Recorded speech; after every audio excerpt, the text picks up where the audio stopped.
All right. I think that makes everybody happy that we're to item number R7. I will make the obvious acknowledgement that I am aware of. This is record attendance for the Shasta County Board of Supervisors, at least in my tenure on the board.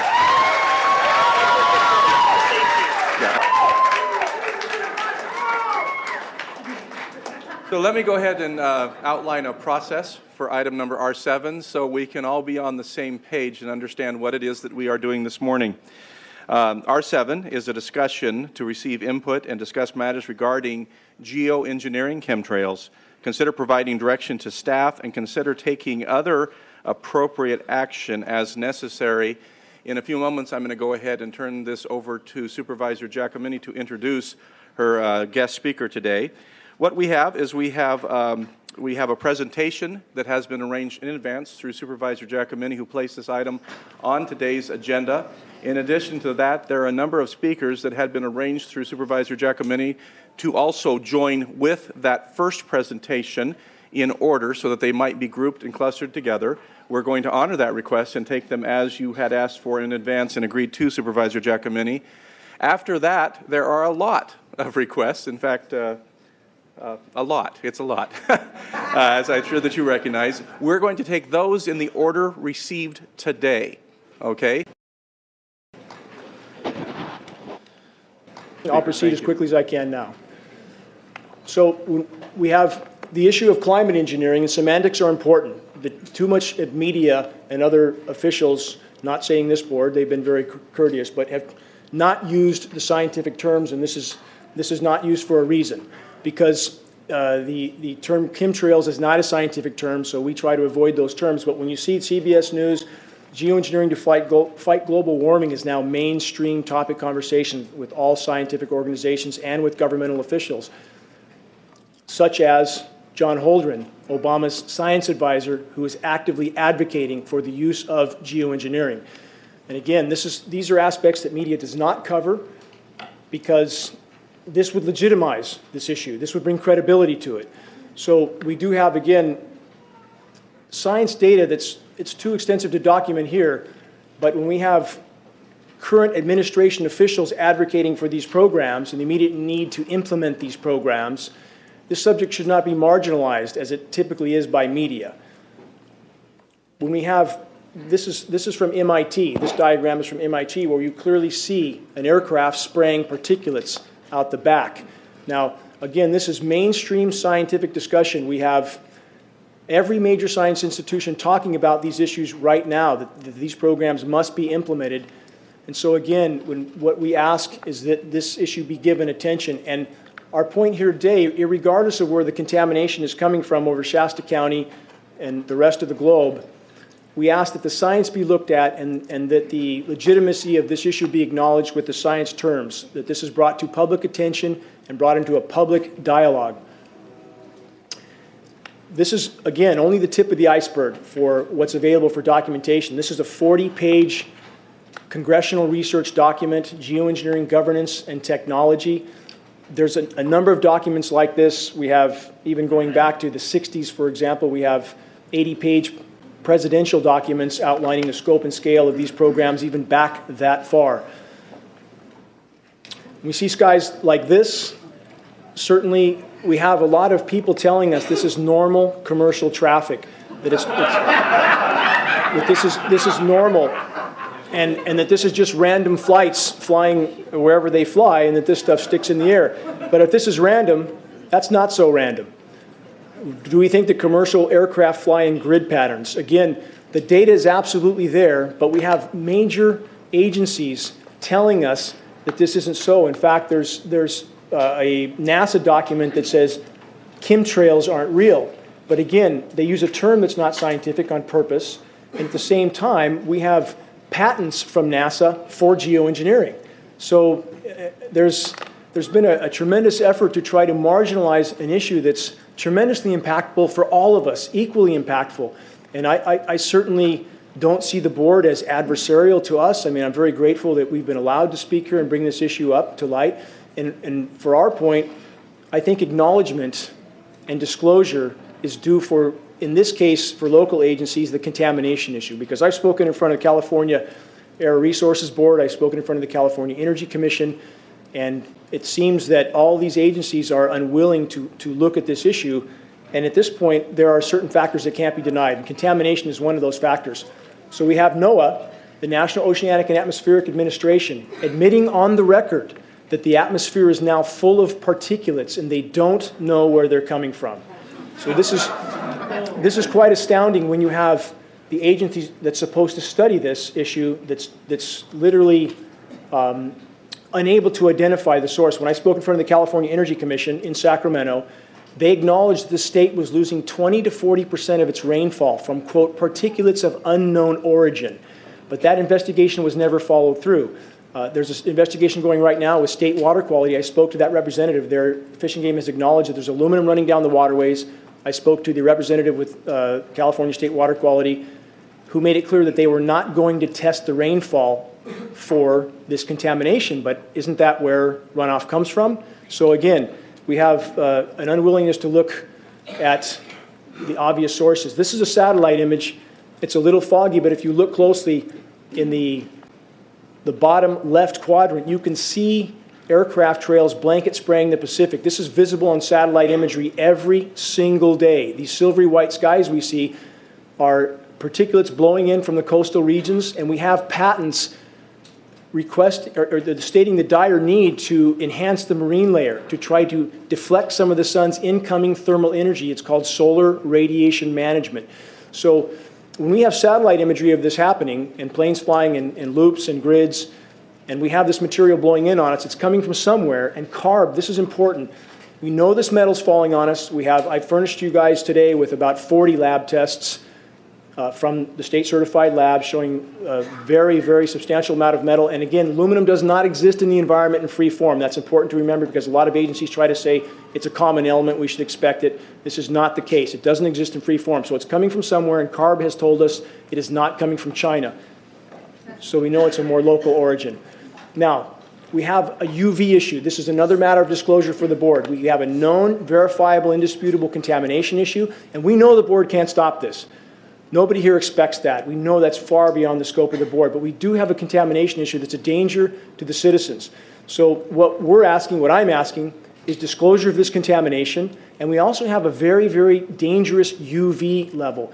The bark is being burned off of trees in town. We're metering this UV with state-of-the-art meters. We're seeing UVB levels 1,200% higher than we're being told. And this is a government document, National Science Foundation, acknowledging that injecting sulfate particles, which is geoengineering, stratospheric aerosol geoengineering, will decimate the ozone layer, destroying from 1/4 to 3/4 of the ozone layer. So this is very significant, and this goes hand in hand with what we see. Again, article, unprecedented ozone hole opens up over the Canadian Arctic. We have very substantial northern hemisphere ozone depletion. Ozone depletion over even northern California is very substantial. We're seeing very dangerous UV levels. We're simply asking that that be disclosed. That's all. So again, this is a public health issue that we believe is necessary to disclose. This is a headline from a week ago. Blazing world record strongest UV rays ever measured on Earth. Many of you are familiar with the UV reading. A rating of 10 or 11 is considered extreme.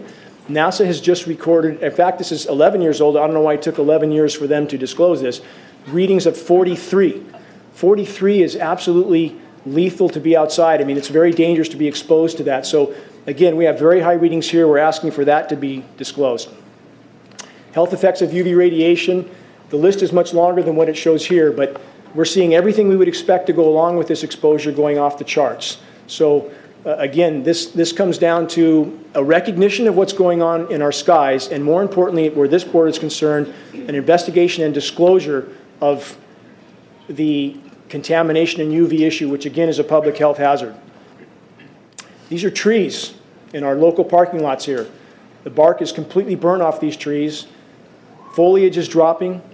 Branches are dying off on the trees. The trees in Redding don't look good. And this is not just a drought-related issue. And I've been in the field with USDA soil scientists measuring also soil pH changes. And this is another arena where we know this contamination is happening. We're seeing pH changes of 10 to 12 times toward alkaline from established USDA soil baseline studies. So again, one more source of confirmation that this contamination is indeed there. Trees in Reading, again, when I moved here 12 years ago, the trees looked outstanding in this city. Now they look quite horrific and getting worse by the day. And this is exactly what would be the known and expected effect with extensive UV damage. Geoengineering causing drought. All of us know we're being droughted out. For 10 years, I've said, because the science says so, that the more they aerosolize, the less it will rain here, period. So, again, we have yet one more confirmation of when they spray upstream in our storm track, it diminishes and disperses our rain. Mr. Wiggany, I'm going to ask a question. How Yes. much time did we have scheduled for? Okay, has that already passed? So that was a 10-minute beeper. So let's do this. How much more time do you think? 30 seconds. Okay, very good. We 30 want you to be seconds. able to Thank conclude. you, Thank Les. you. Thank you. NOAA already deciding that we're not going to get rain from El Nino, which is astounding that they would know that so quickly. Another satellite photo, and this is hard to see on this screen, but the entire, people can view this at geoengineeringwatch.org, the entire Pacific is covered with grid patterns in this shot. It's hard to see. Prevalence of Alzheimer's disease going off the charts. Autism, 10,000% increase. Known connection with aluminum, same with Alzheimer's and dementia. Alzheimer's and autism, the common link, aluminum exposure. Last slide, the right to know. That's all we're asking. The public has a right to know there's a public health hazard in regards to the heavy metal contamination and the UV radiation. That's all we're asking is for that disclosure. Thank you for the extra time. Thank you for addressing it.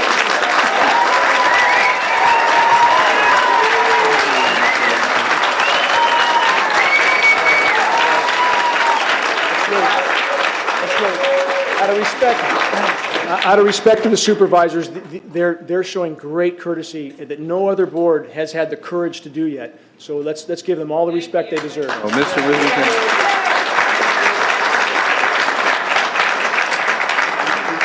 Before we move on to the scheduled additional presenters at 3 minutes apiece, and I'm going to just ask in advance as you come up that we're going to hold you to that 3 minutes. They know that. I do want to ask this board before, because you're our main presenter today, if there are any additional questions at this time from this board. Okay. So I have just two questions, and I'd like to ask you, and please excuse this. This is not meant in any other way, but out of complete respect. Could you just really concisely, what do you believe the purpose of this engineered spraying is? I mean this in all sincerity. What do you say the purpose of it is? I can tell you what the stated purpose is by governmental document and U.S. patents. Yeah, right into that mic there. I can tell you what the stated purpose is. Solar radiation management, SRM, to block the sun. That's the stated purpose. The consequences don't seem to be considered with these programs, but that is the stated purpose on almost all UN and global governance documents for these programs. Okay, and obviously you presented a great deal of material to myself and to other board members over the years, and that is the conclusion drawn. I just wanted to draw that out today because I didn't hear that specific language, so I wanted to make sure we state that. But then on a personal level, I have another question, and I've asked many people, and no one's been able to answer this question for me, so I mean this in all sincerity. Why does the spraying create a drought in California and flooding in the Mideast, or the Midwest? Thank you for asking that question. Yes, thank you. I appreciate it. When you aerosolize the storm track, and the science backs up what I'm saying word for word, you diminish and disperse the rain. This is not seeding to create rain. This is seeding to create artificial cloud cover. And because there's too many condensation nuclei, it tends to disperse that moisture exactly as we've seen over California again and again. Back to my talk in front of the California Energy Commission, they recognized this fact. I spoke to their top scientist.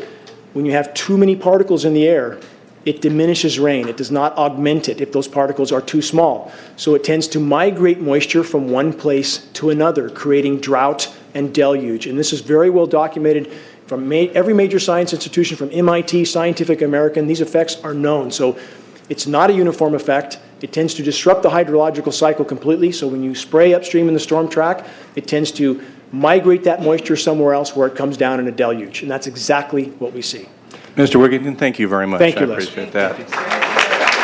Don't go away. Folks, I know your encouragement and your passion, but we have other requests to speak, and we're going to kind of be here all day if we... Mr. Wigington, if you'd come back again, please. We're not through with you yet. Supervisor Chappelle. Thank you, Chairman Baugh. You're welcome. Mr. Wigington, I've had one statement here, and I want to see if you confirm that or not. In your belief of following through with this and trying to get situations resolved, is it because it is a public health hazard? Is that one of your #1 concerns, that this must be disclosed? That is our request of the board, because that is why these programs can go on and on and on, because media will not cover it until the actual effects are made known. And this contamination issue, again, is absolutely verifiable. Same with the UV issue. We can meter it for you. We have state-of-the-art meters. So, and we have corroboration from other science studies. So yes, that is the request of the board. We fully recognize the board has no power to deal with this issue, nor does CARB, nor other state agencies. But the contamination issue is a public health hazard, and we believe that disclosure is necessary, required, and that's all we're asking is disclosure of the heavy metal contamination and the UV issue. That's what we're asking for. Yes. Thank you. Very good. Any other questions from the board of Mr. Wigington at this time? Mr. Wigington, thank you very much for the presentation. And then I'll ask Supervisor Giacomini, do you have the order, or do we want to go to Mr. Supervisor Modi? My gratitude to all of you. Thank you, sir. Leonard, everybody on Very my good. list. Okay. So the rest of the agreed upon presentations, they are going to be called out in advance, and then Supervisor Modi is going to move to those who submitted requests today as well to speak. Thank you, Supervisor. You know, and maybe I can suggest one other way to show your support of the speakers, but at the same time allow us to proceed. I did this one time before, and it worked very well.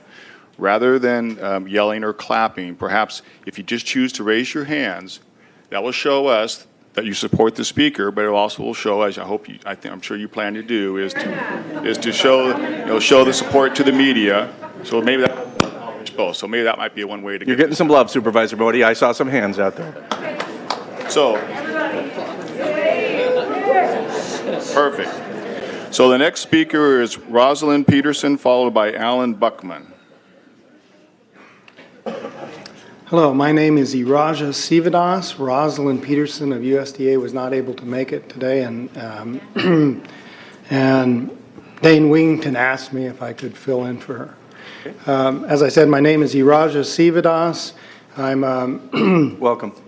Thank you. I'm a disabled combat veteran. It's the longest I've stood up in a long time. I really appreciate that you are taking time to listen to us today. I am an instructor of mathematics at Shasta College and a member of the Union for Concerned Scientists.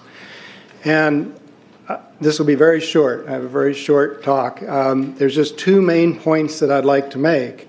One is that aircraft making a condensation trail is very similar in many ways to when you go outside on a cold day and exhale. You create a condensation trail. That little cloud is a condensation trail. Now, if you take a 2-mile walk on a cold day and you can turn around and you can see your condensation trail tracking all the way back for 2 miles, that's the kind of idiocy, that's how crazy it is to think that what we're looking in the sky is actually condensation trails when they travel from horizon to horizon. The second point is there's a huge amount of aluminum being found because these sprays have aluminum, strontium, barium, manganese, and there's a lot of argument that aluminum is very common to be found, but aluminum is only common in a bonded form. It's not common in a free form, and we're finding high rates of free aluminum in the soil, which is not natural. So thank you again for listening to us. Appreciate it. Thank you, Mr. Sivadas. Alan Buckman, followed by Francis Mangles.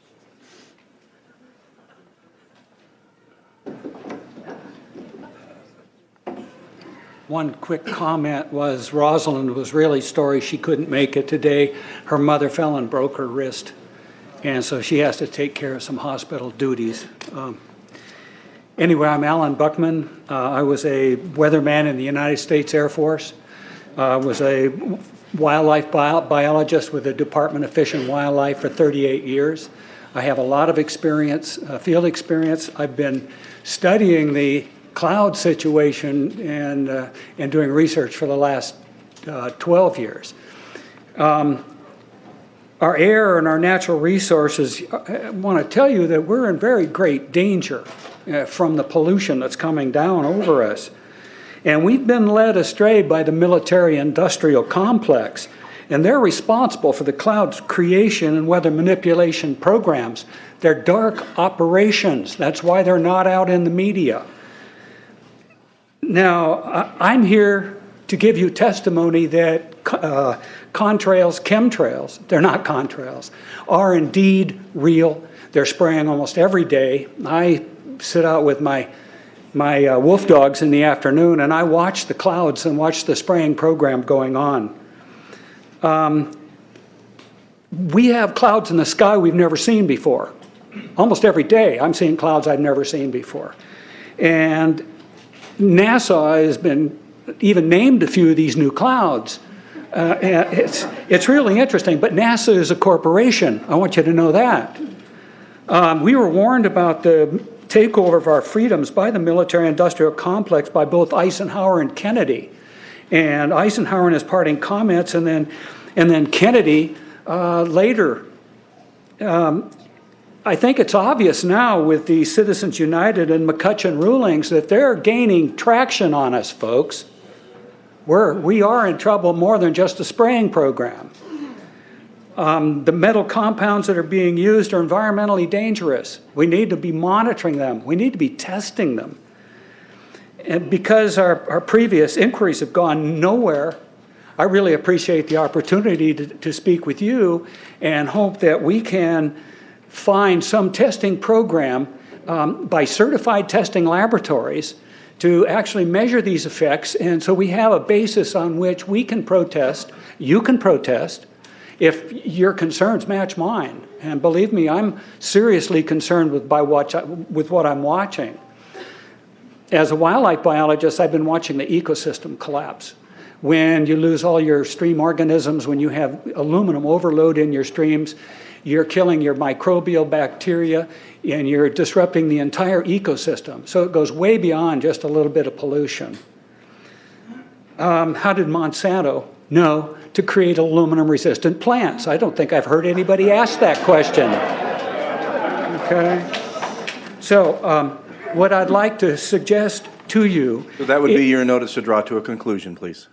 Yes, sir, I was just going to do that. I would like to ask you to put a little bit of funding towards some real testing programs of snow and rain and vegetation. Now, I've tested lichens and found very high levels in the lichens, and they get all of their nutrients from the air and the rain. So it's a good guideline, and I think you would find out a lot of things to help support this.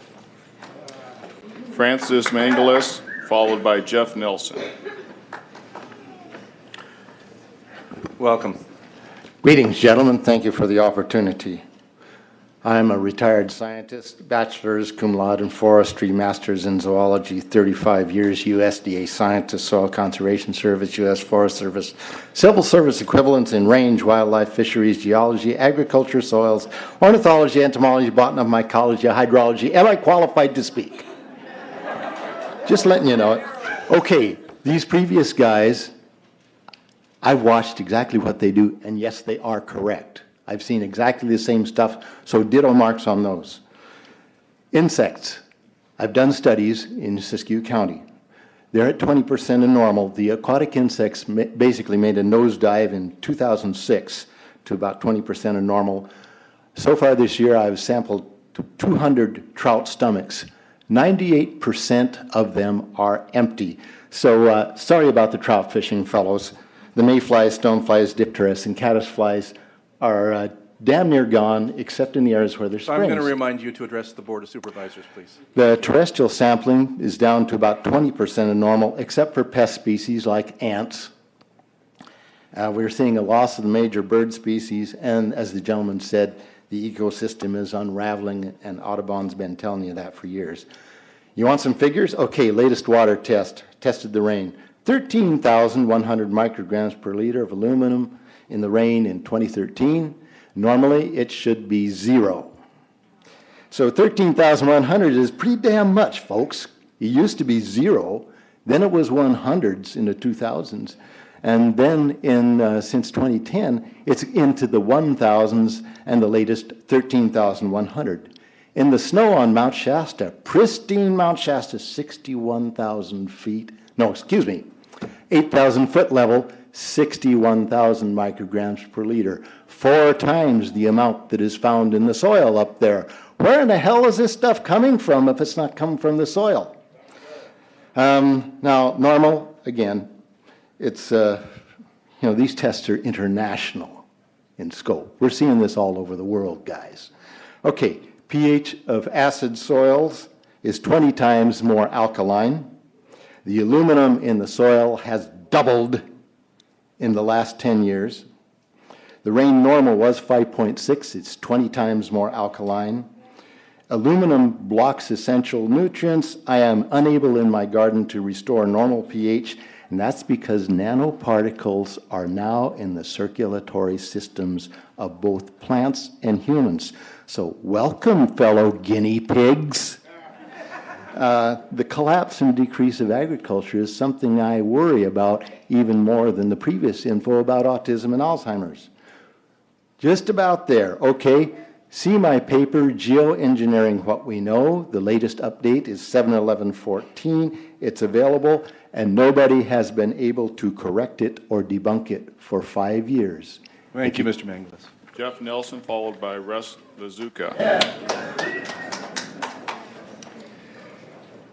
Good morning. As you can see, I was a airline pilot, and the 9 years as an instructor, last 7 as a lead instructor at the largest flight academy in the world. Part of that job was teaching all these pilots about engines and weather. The pink here is left over from the 4th of July. It was supposed to be red, gray, and blue. And the red did not go away, it turned pink. Anyway, make it short, sweet, and simple. Jet engine is very simple. It sucks, it compresses, it bangs, and it blows. And so what happens is these turbines suck the air in, increasing the amount of density of the air, goes into a combustion chamber where it's heated and expands again, comes out as thrust at a very high temperature, similar to when you blow up a balloon, you let the balloon go and it goes straight, flying off. Now, when that hot air exits the tailpipe, this occurs, the contrails, not the chemical, the contrails occur because of cold air, minus 30. It takes a high altitude, around 30,000 feet plus, and that air turns to, there's carbon dioxide and water vapor in that exhaust. That turns to ice crystals, and that's what you see, the white stream behind it. Those white crystals of ice warm up, dissolve, and the smoke goes away. And it never lasts more than a minute. Usually it's in seconds, depending on outside air conditions. What we're seeing now, and I first could not believe it, and I started looking at the skies, and these are not normal. They're not natural. There's something going on. I don't know who it is or why they're doing it. All I can testify is it's not natural and it's not normal. It's got to be some outside influence doing that. Thank you. Thank you, Mr. Nelson. Russ Lazuka, followed by Hamid Razbis. Thank you, Mr. Chairman and board members. Rabi is the last name. Hamid, first name. I'm sorry. Yeah, that's fine. Right, I heard something Yes, similar to my name. That was close enough. I'm a neurologist practicing in Reading for 17 years. And in the past 5 years, I have seen the number of patients with Alzheimer's disease, Parkinson's, and other neurodegenerative diseases tremendously increase, almost quadruple. What is the reason for that? I don't have enough knowledge and data to draw a conclusion. And basically, even no one center, even university-based center, can come to a firm conclusion for the reason for that. But the explanation that they provide to us, that the reason for increased number of these patients is because of increase in the population of aging people. Means that people are getting older and stay alive because of progress of medicine, and that causes the dementia to surface up, does not seem very convincing. Almost is like saying that dementia is like this and an act of God. On the other hand, we do know that we have a trend. We have a trend of thought for a long time that we make a mistake and we jump into a very simple, the most simple or a straightforward, fixed it at any price solution. And it seems like this is the scenario is playing at the present time.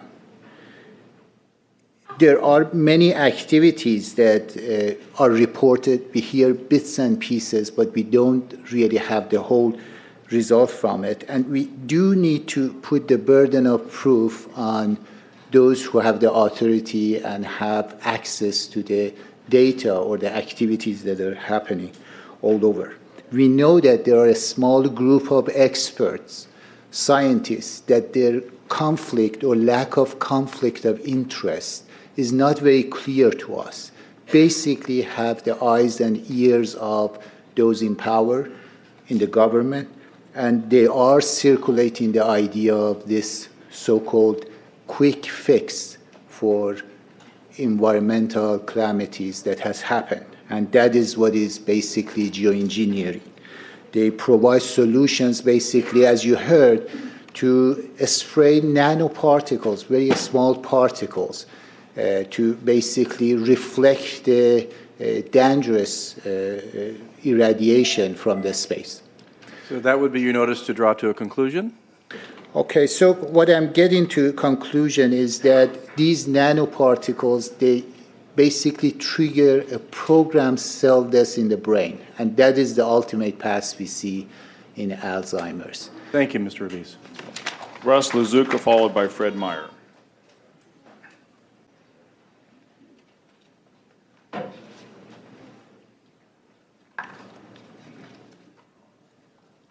Thank you, Board, for hearing me today. My name is Russ Lazuka, Shasta County resident, 20 years, U.S. Air Force veteran, 17 years of aviation experience, and 15 years as a commercial pilot, to include Delta Airlines. That being stated, I have witnessed various weather phenomena. Additional education pertinent to this issue: I'm a certified arborist, was contracted to PG&E, and later as a supervisor with Aspen Tree Service. My primary job was to advise clients of hazard tree situations, meaning dying trees and removal of same. Humans in many ways react to outside environmental elements very similar as do plants. One example is absorption, and they are today in declining nature of respiratory failure. Lack of water and absorption of toxic chemicals are the main killers, along with very high UV. Commercial aircraft are assigned a code, a radar identification called a squawk. They are assigned altitudes and airways like highways in the sky. Contracted tankers, that is civilians like Evergreen, flying for the purpose of weather modification, will not have a squawk code, nor will they be on an assigned airway. They will also be on military radio channels. Commercial air traffic control will not be able to inform commercial pilots of approximate aircraft. Therefore, you look up and you see all these grid and crisscross patterns of aerosol in the sky, and there are no passengers on board. Those trails, if they are true condensation trails, will completely dissipate within 15 seconds. A statement issued by the United States Air Force that contrails become visible roughly about a wingspan behind an aircraft. A Boeing 757 has a wingspan of about 125 feet. That means behind the engines of that aircraft, you will see a chemtrail of 125 feet that will quickly dissipate.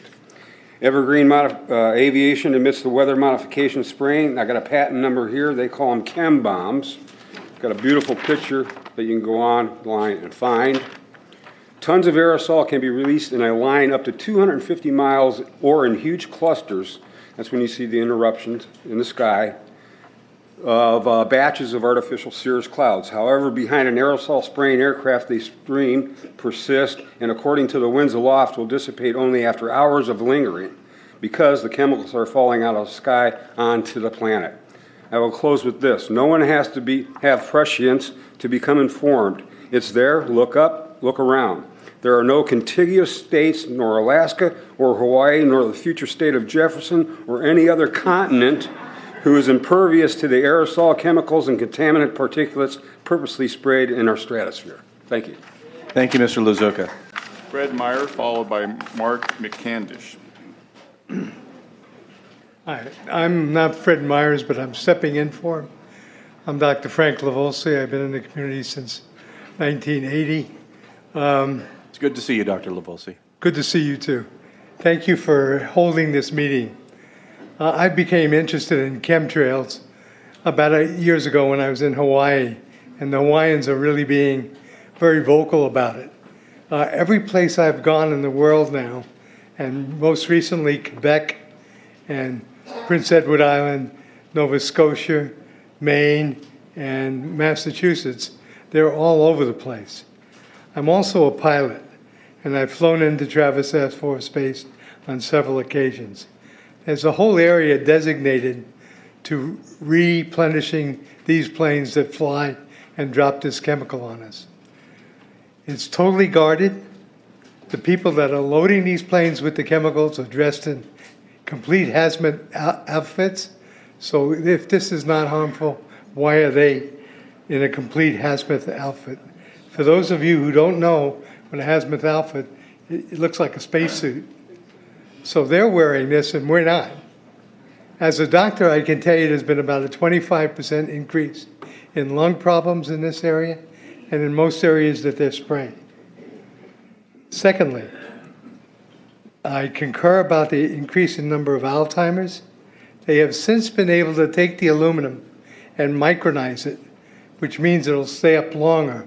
But it also means, and I don't know if any of you have noticed a metallic taste in your mouth when they're spraying, but you inhale that, it goes up through your cribriform plate and through your sinuses and into the brain.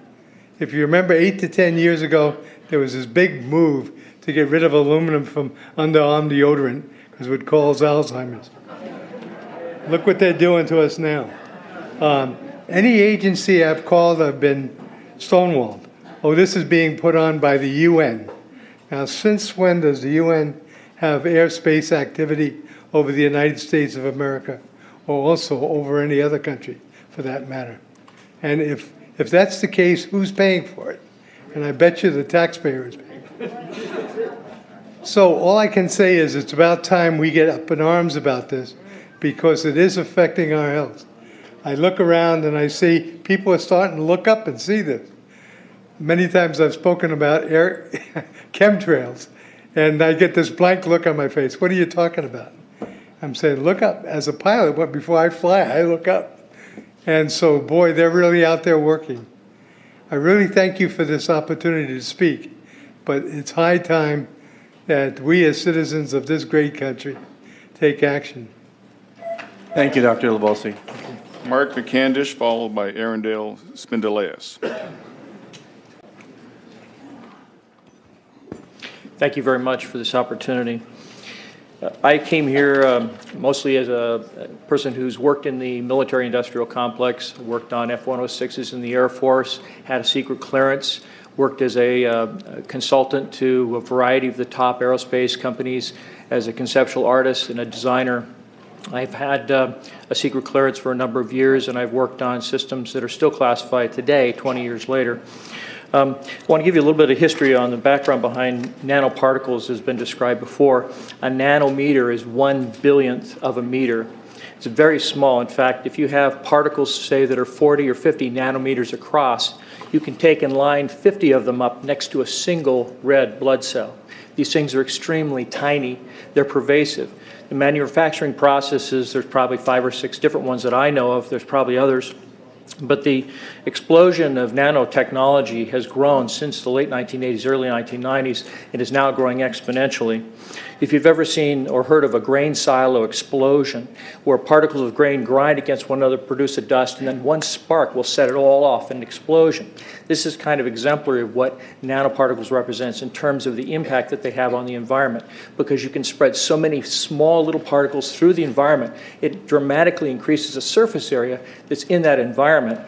because there's so many of them. When you look up at the sun and you see a white haze, that is aluminum floating in the air right now, and it's coming from the aircraft. Now, as it happens, the Air Force conducted a study starting in 1993. It was called In Vitro Toxicity of Aluminum Nanoparticles in Rat Alveolar Macrophages. That's a real fancy way of saying testing the effect of aluminum nanoparticles on the white blood cells in the little air sacs in your lung, the alveoli. And what they found in this 8-year study was that these particles, when you're exposed to them long enough, it suppresses the ability of your white blood cells to defend you from airborne infections coming into your lungs. So it suppresses your immune system. But they also found that these same particles, once they get into your system, they can actually go through the barrier in each one of the cells. They get inside the cells, and these particles can actually suppress the ability of mitochondria, which are in the cells that help to gobble up toxins and things that would be harmful to the nucleus and the reproduction process of the cells in your body. These processes are suppressed, and so essentially by breathing this material in, your immune system is dramatically suppressed. Now, in addition to this, the materials that are going into the environment right now, aluminum oxide nanoparticles and barium nanoparticles, these just happen to be the same materials that they use in nanothermate explosives. And so when this stuff settles down out of the air into the environment, it is small enough to be absorbed through the root structure of the trees in the forest. And so when there's a forest fire, and there will be a forest fire, those fires burn dramatically hotter. The example out here in Ono is just one example. Oh, wow, that was fast. It goes by fast, doesn't Yes. it? So anyway, the we'll point draw that is to a conclusion. the point is that the cost of firefighting, the cost in the healthcare system have nearly doubled in the last 10 years. The amount of acreage is lost because of fires. The impact on human health is dramatic, and it's well documented. So, in fact, in closing, I want to say that NASA has also conducted a research program in what they call metallized fuels. We're actually putting aluminum oxide right in the fuel because it has 2 atoms of aluminum and 3 atoms of oxygen. So during the combustion process, it releases all that oxygen and dramatically increases efficiency, but it leaves the aluminum in the air. Thank you, Mr. McCandless. You're welcome. Arundel Spindaleas, followed by Kim Moore.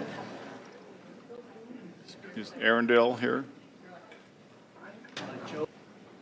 Good morning. I guess I'm a substitute. I'm Dr. Steve Davis. I'm a practicing chiropractor, naturopath here in the community. Been here for almost 30 years.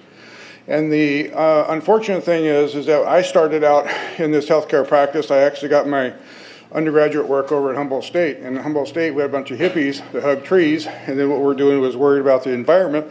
We created this thing called the Environmental Protection Agency, and then from that, we're looking at the air, food, and water. Air, food, and water is related to the particles, the chemicals, and substances. We have agencies, federal agencies, state agencies, local agencies, whose job is to try to protect us from all this. Then what happened is that we have industries that have tried to come into our community here. They do not stay or do not come because the EPA won't allow them because of what they're going to release from ground up. We got things coming from sky down, and it's a huge, huge problem. Because as it comes down, what happens is a couple of things. Is that it actually is in our air, we breathe it. And as we breathe it, it's actually going to go up to our nostrils, into our brain, easiest access to our brain frontal lobe. The contaminants that have been identified, which already been mentioned, are aluminum. Aluminum is the #1 free radical generator to the brain to cause early apoptosis, which is early death of brain, and it begins to set off the scar tissue, which we call the amygdalin, which is part of the chemical matrix related to Alzheimer's. That's problem #1, because when we look at the Alzheimer issue, we say those are the old. The real problem is, and the real scare I have, is as I am a father of 2, I am a grandfather of 3, my youngest one will be getting married next August, or this August. Hopefully she will be able to spawn and have some children of her own, and then we'll have more. So the whole process is that in what we have going on is our children, when they're playing outside, your emblem says, come to the North State, enjoy us, enjoy the mountains, the streams, the fish, etc. Come to us and bring your resources and your money, and children go outside and play. In the last 5 years, I do alternative medicine, which means we're looking for those things. I was part of the early group that was looking for aluminum in ADD and ADHD. And all of those children that started to develop those phenomena had high levels of aluminum. When we figured out protocols to detox them out, to free the body of those particular contaminants, what happened is that their brains came back. When we do this to the age, it doesn't come back as quick, but it will come back. But I'm seeing Alzheimer's in 56 years old. Back in the 70s, Alzheimer's when you were 80. So the drama is our children. ADD started in the 70s. Autism was not on the radar. There was no documents, there was no information. It was 1 in 100,000 children. Today, what we have is 1 in 48 boys. Boys play outside all day. As a kid, when I was a little boy, I was outside all day long. And the unfortunate thing is that moms now, when I do my testing... Draw it to conclusion, sound. Thank you. Okay. When I do my testing, and we do hair analysis and other mineral analysis, we see these things. The thing that's most disturbing to me is aluminum, cadmium, barium. Barium substitutes for calcium. Calcium makes strong bones. Cadmium is a known carcinogen. It's actually in Prop 65 in the list, a known carcinogen. So what we have is this. We have environmental contaminants. We have been aware of this since the 60s. Now we've got seen an onslaught. We need to have some kind of way to warn moms to keep their kids from going outside. Thank you, Doctor. One question for you. Are you also a neurologist as well? No, I'm not. Sorry. Okay, just want to clarify. Thank you. Thank you. Thank you, Board of Supervisors. I'm Joe Marmon from Sacramento, an attorney. And back in May 6th of 2011, I called your Shasta County Air Pollution Control Officers, Russ Mull and Ross Bell, asked them how come Shasta County is getting sprayed like crazy with this geoengineering chemtrails. And they said, we don't know anything about it. I said, why don't you look into it? There was no answer. I wrote to them and I explained in a 2-page letter what was going on with this geoengineering spraying, and I got no answer from them.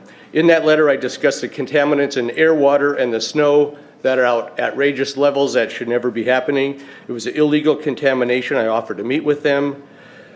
I suggested that I would volunteer to sue Shasta County residents, to sue Shasta County for failing to act to protect the citizens and failure to enforce air quality laws. I still got no answer. July 12th, 2012, I wrote to the federal government, Leon Panetta, Secretary of Defense, James Miller, Undersecretary of Defense for the Army Policy, and General Norton Schwartz, Air Force Chief of Staff, because Air Force wrote a book, and on the first page of the book, they said, we're going to control the weather by the year 2025. I asked them, what are they doing, spraying these chemicals on the public? I said, there's violation of United States Code 50 USC 1520, which prohibits the American government from experimenting on the U.S. citizens with chemical agents. I said that law also requires who's ever experimenting, when the federal government does it, that they have to report to Congress within 30 days. They wrote back, they said they don't know what I'm talking about. We have enough evidence that there's a spraying going all over the place. They still denied any knowledge of geochemical engineering weather warfare. They also denied having any information with my Freedom of Information requests. I personally tested water and aluminum, and I found aluminum had 47 times the normal expected amounts. Strontium had 10 to 20 times the amounts. Barium was 20 times. This is what the stuff looks like here. Collected, most people just think it's a cobweb, but I tested it. It has outrageous amounts of barium, strontium, and aluminum, but they destroy the sample, so I'm not letting this get away from me. I'm just requesting that the Board of Supervisors be strong and courageous, like the Board of Supervisors in Suffolk County, New York. They outlawed geochemical engineering. Hawaii passed an ordinance against prohibiting geochemical engineering. I urge you to bar geoengineering in Shasta County and pass an ordinance. At least ask some damn questions. What the hell is all this aluminum doing here? Why are the trees dying, fishes dying? Why is there Alzheimer and aluminum spiking? And why are these fibers on the ground here in Shasta County? Thank you. Thank you, Mr. Marmon.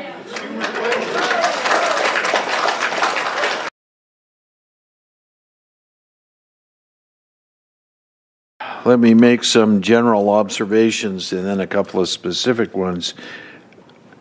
Today, the Shasta County Board of Supervisors has been the beneficiary of some sincere, passionate, and knowledgeable comments.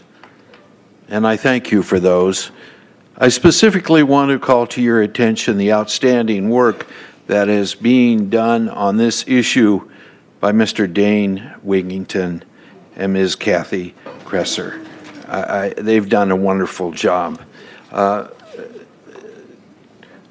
I think your comments outlining what the AQMD can do and can't do are valid. And I think the board has to be mindful about those.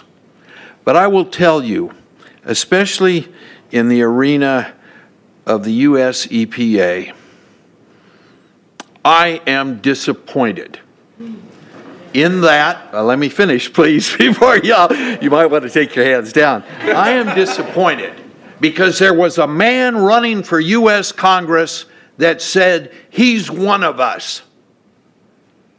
Is his representative here today? Did you see his representative here today? I did not. And I think it would have been productive and helpful had his representative, LaMalfa's representative, been here today to listen to this heartfelt testimony. I am in agreement with my colleagues about sending letters and a call for action, but I would hope that we could go a step further in that. And you tell me, Mr. Lees, if this is possible, which I think it is. I would like for us to send a copy of this video where all of you spoke today, all 2.5 or 3 hours of this testimony. I would like that video to be sent to our senators and our U.S. representatives, and also our representatives in the state of California. We'll do that. Let them listen to the passion that came out of this meeting today. Thank you. Thank you, Supervisor Kehoe. Supervisor Giacomini? Well said. I would so move. Second? Second, and then under discussion, Mr. Lees. May I just ask for a clarification of the motion? Certainly. Certainly. That we gather the information from the park, so we have hopefully some data. So that's the first thing on the list, I believe. Okay. Then we compile information that we heard today in a succinct letter along with that information, send it to all the representatives that David has outlined, as well as those agencies, Cal EPA, US EPA, California Air Board, and perhaps the Department of Transportation, like Rick mentioned, along with a video of the hearing today. Is that clear? Yeah, that's good. So, you want a second? Do you want to re-second? Do we have a second to that already? We have a second. You're second. Well, I second it, but I'll withdraw, Mr. Modi, if you'd like to second it. I just have a comment, okay. So go ahead. Okay, so do you want to confirm? Yes. Second. Thank you, Mr. Modi. Yeah, I just want to know if part of that is we also asked Mr. Simon to go find out what he can. We talked about, you mentioned about Lassen Park, but I mean what we can do as far as measurements and those kind of things. Not that we're asking you to do them, but just find out what that process would that be part of the. Yes, perfect. You can add that. David, do you agree? Yeah. Okay. I have one other question of Mr. Lees. Mr. Lees, should anyone in the audience wish to get a copy of this video, how can they go about doing that? There's a couple of ways to do it. The easiest and most effective way, in my opinion, is to go online. Within an hour or two, you'll be able to watch this entire meeting at any place you want to. You don't have to sit there and watch the whole 3 hours or 4 hours, but you could actually pick out different portions. So you can actually go on the Shasta County website, go online, and watch any one of our Board of Supervisor meetings. And it should be ready to go certainly within the next 2 or 3 hours. This is a little longer, so I'm giving myself a little bit of time. So. Thank you, Mr. Lees. Supervisor Modi? Yeah, I just wanted to, I think we're going to take a vote here in a second. I wanted to add one more thing under discussion. I also wanted to personally thank Mr. Wigington for your efforts here today. I thought that you put together a very well thought out presentation, and I can tell you that I sat down and watched an hour and 20 minutes, I think, whatever it is, 110 minutes of the video. I watched all that, so I had a chance to do that as well. And I think I just would wrap it up with one little, I don't want to go too far with this, but I wanted to say that, this is an uphill battle for probably some of us here at the board level with this information and stuff. But I thought that the way that the speakers spoke today with respect and tried to just tell their story and not be accusing other people or attacking other groups and stuff. I mean, pretty much everybody did that. I think that helps your cause. If people don't do that, you're going to turn people off really quick, because no one's going to help you when you spit them in their eye and then ask for help. So I do appreciate that you made that effort, and I know Kathy helped you do that as well. So thank you for taking the time and effort to bring so much information to us today. And then just under discussion, I have one question in regards to the motion that's made. It was pointed out earlier that we had in 2008 sent the material, but that it lacked the request for a response. Can we include in whatever we send not just our request, I guess our demand that there be a response to the Shasta County Board of Supervisors? Maybe there's a better way of putting that, but I think you understand my point. In a timely manner. Yes. Correct. And I thought I embedded that in there, but if not, maybe you did. okay. Maybe you did, Okay, Larry, and I just missed it. Okay, thank you. Very good, very good. Is there any other discussion? Seeing none, you have the motion in front of you. I think it's understood. All in favor, say aye. Aye. Any opposition? Motion passes unanimously.